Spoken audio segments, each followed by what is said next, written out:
All right. Another creative problem is career goals. Or if you don't have, I'm not trying to put the pressure on you. It's perfectly okay to not have a career goal yet. Maybe a favorite subject. Maybe something you might consider doing. Maybe something you're just simply interested in. I don't need to make you decide on a career yet. So the first couple people who come to mind for me are Sylvia Hyman, and in a moment, Richard Shaw. So Sylvia Hyman makes very, trompe-l'œil, which means they trick the eye. They look like they are made of something else. She makes these sculptures that look very realistic as if they're made of something else, often with books, letters, scrolls, boxes, that sort of thing. So I'm thinking career goals here. We have a musician who likes shoes, apparently, and a librarian or art historian. Ceramic forms, art history, clay art, these sorts of things. Now, in both of these cases, you might be able to argue for these being self-portraits in some ways as well. You know, what do your books tell us about you, or what does your choice in shoes and music tell us about you? So I'm showing them here for subject, but they could potentially be somehow influential for what you do for your self-portrait one. Richard Shaw is the other one who does trompe-l'œil, sorts of artwork. So here we have books again, and money and a boat. And so your stack of books or your, baking, these sorts of things, you could make something that looks like the thing you think of as your career goal. Richard Shaw's work is also generally fairly political, these sorts of pieces tend to be somewhat political, and so I'm showing you some examples. Obviously, you are not going to replicate exactly what these are. Now, I forgot to show him to you when we were talking about self-portrait, but these works here, which are also by Richard Shaw, could certainly be something, these could be a way for you to think about a self-portrait. We have different materials combined, house paint, wood, painting supplies, maybe a sketchbook or something, spool of thread, and I think that's an orange on top, paintbrush. And of course, all of these things are made out of clay, ceramic, even though they look like they're made out of another material. So that's Richard Shaw. Roberto Lugo is another one I considered showing you for self-portrait, but these are not self-portraits here. These, the picture and the vase have figures from history, African-American history in particular, and civil rights. And so maybe your career goal has to do with civil rights or social justice or history. This one in particular has a combination of history of the 20th century, right? These figures that we might recognize, as well as history of ceramics and the type of decoration that is on that particular lidded jar or urn. Lots more to look at for Roberto Lugo. He also gets somewhat political in some of his work, so if that's something you find interesting, you may go check him out. He's working now, and he's a younger artist. So there's kind of exciting things going on in his world. Another younger artist, Jason Walker, his work, these pictures were actually from when he had a show at Bellevue Arts Museum. And his work focuses a lot on urban environments interacting with natural environments. So fish and ant wildlife, interacting with roads, or with when people have pipes and equipment and stuff in the water. His work is, again, trying to think of this as the creative problem. His work, if you applied it to a career or a subject, might be with somebody who designs, thinks about the environment, designs living spaces for people and for animals, that sort of thing. Or somebody who's interested in biology and, city environments. Gerit Grimm I included here because I included her as one of my sample pieces that you saw earlier for the planning.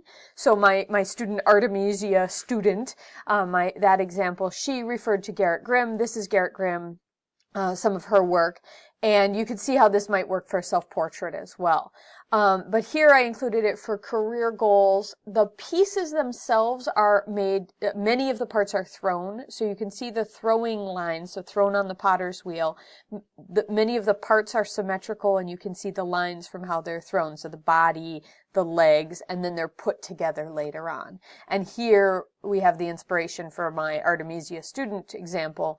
Thrown body parts, thrown stool, and then the people are throwing things as well. And so obviously for this one here, the career goal would be, becoming a potter or teaching pottery. Hopefully we're going to wear more clothes than these guys do when we have class. These two aren't necessarily as directly related to a career goal, although this one makes me think of drama, drama productions and things like that. And I don't know, those guys are just having a walk. Douglas Baldwin is another one who I think of when I think of telling a story, and in particular these two relate to art and to pottery. So here we have the pottery teacher down below teaching somebody how to make a pot, and then the pot falls on him. Up here we have, if you're familiar with the painting Whistler's Mother, it looks a bit like this except with a person rather than this kind of duck character that Douglas Baldwin uses. But here we have a kind of a story through 5 images of this work being, or of the person coming out of the curtain. So you could potentially tell about your career goals in multiple pieces, which is part of the reason to include him. Lawrence Epps actually has a similar kind of thing going on where he has the same figure over and over again. If you make this many figures, I'm very impressed. It's probably more than you want to do in a quarter. But I wanted to show you a very different way of working with a figure. These are extruded, and we are actually going to use the extruder in class. These were made, the person made their own die. Lawrence Epps made his own die for the extrusion. I can actually show you how to do that if you're interested. Also, these talk about a career, a job. They don't make it look entirely exciting, but you might want to make yours look like something you actually want to do. I include Eva Kwong's work because she takes a lot of her inspiration from biology, and particularly like cells, amoebas, microscopic biology and things like that. Sorry about my image quality over here. And you can look up more of Eva Kwong's work if you're interested. These pieces are they look very abstract, but she's inspired by kind of what different stuff looks like in biology if you look at it in a microscope. Michelle Erickson is one I've included here with the subject of history or archaeology, and so you see the bones obviously, and on this one I think it's relatively straightforward. That this would be a person who died and then maybe would get their skeleton would get dug out or something like that. These two here are actually puzzle vases or puzzle, drinking vessels. And they are a tradition, if you're talking about history and specifically art history. In the early 20th century in the United States, there were folks who made these, and the deal is there's holes kind of going through the walls of these vessels, and you can see this is all open. You have to plug up some of these holes and drink out of others, and if you don't plug it up right, it'll spill on you. Really complicated forms to make, but Michelle Erickson in her work is really referencing that art history. Kyle and Kelly Phelps are brothers, and again, I've picked fairly political figures here, but they are, relatively young guys working today, and you see them in ceramic shows in the country and stuff. And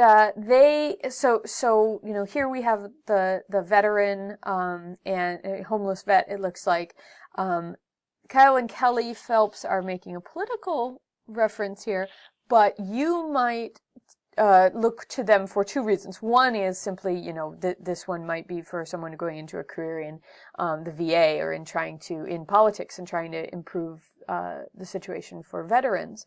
They also have a lot of blue-collar workers, people working in factories, people, physical labor, union, stuff like that.